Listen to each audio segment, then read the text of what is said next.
സ്വകാര്യ ബസ്സുകൾക്ക് താക്കീതുമായി ഗതാഗത മന്ത്രി. സ്വകാര്യ ബസ്സുകൾ പണിമുടക്കി സമരം ചെയ്താൽ KSRTCയെ വെച്ച് നേരിടുമെന്നും മന്ത്രി KB ഗണേഷ് കുമാർ മുന്നറിയിപ്പ് നൽകി. 500 ലോക്കൽ ബസ്സുകൾ KSRTCക്ക് ഉണ്ടെന്നും തൃശ്ശൂരിൽ ബസ് ഉടമകളുമായി കൂടിക്കാഴ്ച നടത്തിയ ശേഷം ഗതാഗത മന്ത്രി പറഞ്ഞു. ആദ്യം മത്സര ഓട്ടമൊക്കെ നിർത്തട്ടെ, അവർ മത്സര ഓട്ടം നിർത്തണം. പിന്നെ ഈ കുട്ടികളുടെ കൺസെഷൻ വർദ്ധിപ്പിച്ചിട്ട് ഈ നാട്ടിലൊരു വഴക്കുണ്ടാക്കാൻ അവരും കുട്ടികളുമായിട്ട് ചർച്ച നടത്തിയാണ്. ആ ചർച്ചയിൽ കുട്ടികളൊരു സമവായത്തിന് തയ്യാറായില്ല. അവരിൽ നിന്നൊക്കെ 5 രൂപ വെച്ചൊക്കെ വാങ്ങിയിട്ടുണ്ട്, കൊടുക്കുന്നുമുണ്ട്. ആർക്കും ഒരു പരാതിയില്ല. ഒരു ഇഷ്യൂ ആക്കി സമരം ചെയ്യട്ടോ എന്ന് ചോദിച്ചാൽ ഞാനെന്താ പറയാനാ? എന്നോട് ചോദിക്കുന്നത് അവർ സമരം ചെയ്യട്ടോ എന്ന്. ഞാൻ നിങ്ങൾ ചെയ്തു.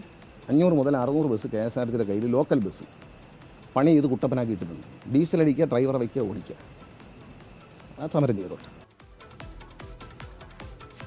സൂരജ് സജിയാണ് വാർത്തകൾ. സൂരജ്, ഒരുപക്ഷെ അങ്ങനെ സ്വകാര്യ ബസ്സുകൾ പണിമുടക്കിയാൽ KSRTC ബസ് അതിന് ചെറുക്കുക എന്നുള്ള എത്രത്തോളം പ്രാക്ടിക്കലാണെന്ന കാര്യം അല്ലെങ്കിൽ കൂടി മന്ത്രി അത് പറയുന്നു എന്നുള്ളത് നല്ല കാര്യമാണ്. പോയി പണി നോക്കുക എന്നുള്ളതാണ് മന്ത്രി പറയുന്നതിൻ്റെ മറ്റൊരു ഭാഷ. മാത്രമല്ല, ആദ്യം ഈ പറയുന്ന മത്സര ഓട്ടം ഓടി ആൾക്കാരെ കൊല്ലുന്നത് നിർത്തിയിട്ട് വാ എന്ന് മന്ത്രി പറയുന്നത് ധീരമായ വർത്തമാനമാണ്. സൂരജ്,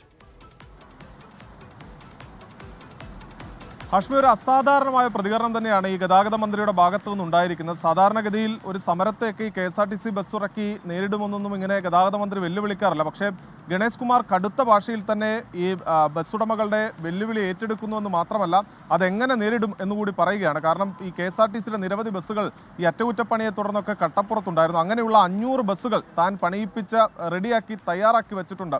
ആ ബസ്സുകൾക്ക് ഡീസൽ അടിച്ച് ഡ്രൈവറെയും വച്ചാൽ മതി. ഒരു സമരവുമായി മുന്നോട്ട് പോവുകയാണെങ്കിൽ ആ ബസ് ഇറക്കി നേരിടും എന്നുള്ളതാണ് ഗതാഗത മന്ത്രി പറയുന്നത്. ഇന്ന് രാവിലെ ആയിരുന്നു ഈ ബസ് ഉടമകൾ രാമനിലയത്തിലെത്തി ഗതാഗത മന്ത്രിയുമായി കൂടിക്കാഴ്ച നടത്തിയത്. അതിൽ അവർ പ്രധാനമായും ഉന്നയിച്ചത് ഈ ബസ്സുകളുടെ പെർമിറ്റ് സംബന്ധിച്ചുള്ള കാര്യം, അതോടൊപ്പം തന്നെ വിദ്യാർത്ഥികളുടെ കൺസെഷൻ അടിയന്തരമായി വർദ്ധിപ്പിക്കണമെന്നുള്ളതാണ്. ആദ്യഘട്ട ഒരു ചർച്ചയൊക്കെ നടന്നതാണ്. ഗതാഗത മന്ത്രി ഇനീഷ്യേറ്റീവ് എടുത്തുകൊണ്ട് ചർച്ച നടത്തി. പക്ഷേ ആ ചർച്ചയിൽ വിദ്യാർത്ഥികൾ ഈ കൺസെഷൻ വർദ്ധിപ്പിക്കുന്നതിനെ അനുകൂലിച്ചിരുന്നില്ല. ഇതോടുകൂടി ഒരു വിദ്യാർത്ഥി സമരത്തിലേക്ക് അടക്കം കാര്യങ്ങൾ പോകേണ്ടതില്ല എന്ന് പറഞ്ഞുകൊണ്ട് ആ വിഷയം അവിടെ അവസാനിപ്പിച്ചിരുന്നു. പക്ഷേ ബസ് ഉടമകളാകട്ടെ ഈ വിദ്യാർത്ഥി കൺസെഷൻ വർദ്ധിപ്പിക്കണമെന്ന നിലപാടിൽ ഉറച്ചു നിൽക്കുന്നുവെന്ന് മാത്രമല്ല, ഇന്ന് രാമനിലയത്തിൽ നടത്തിയ കൂടിക്കാഴ്ചയ്ക്ക് ശേഷം അവർ ഔദ്യോഗികമല്ലെങ്കിൽ പോലും നമ്മളുമായി സംസാരിക്കുമ്പോൾ പറഞ്ഞ കാര്യം, ഓണക്കാലത്ത് തങ്ങൾ വേണ്ടി വന്നാൽ സമരത്തിനിറങ്ങും എന്നൊരു നിലപാടിലേക്ക് അവർ പോകുന്നുവെന്നാണ് അറിയിച്ചത്. ഇതോടുകൂടിയാണ് വേണ്ട എന്ന് മന്ത്രി പറയുകയാണ്. മന്ത്രി പറയുന്നത് ഇഷ്ടംപോലെ ബസ് KSRTCക്ക് ഉണ്ട്, അത് ഇറക്കി ഞങ്ങൾ ചെറുക്കും. അതിനേക്കാൾ പ്രധാനം ഈ പറയുന്ന മത്സരോട്ടം ഓടി ആൾക്കാരെ കൊല്ലുക എന്ന വാക്ക് മന്ത്രി ഉപയോഗിച്ചില്ലെങ്കിലും എത്ര ആൾക്കാരെയാണെന്ന് തെരുവിൽ കൊല്ലുന്നത്, ആ പണി നിർത്ത് എന്ന് മന്ത്രി പറയുന്നുണ്ട്. അഭിനന്ദനങ്ങൾ ശ്രീ KB ഗണേഷ് കുമാർ.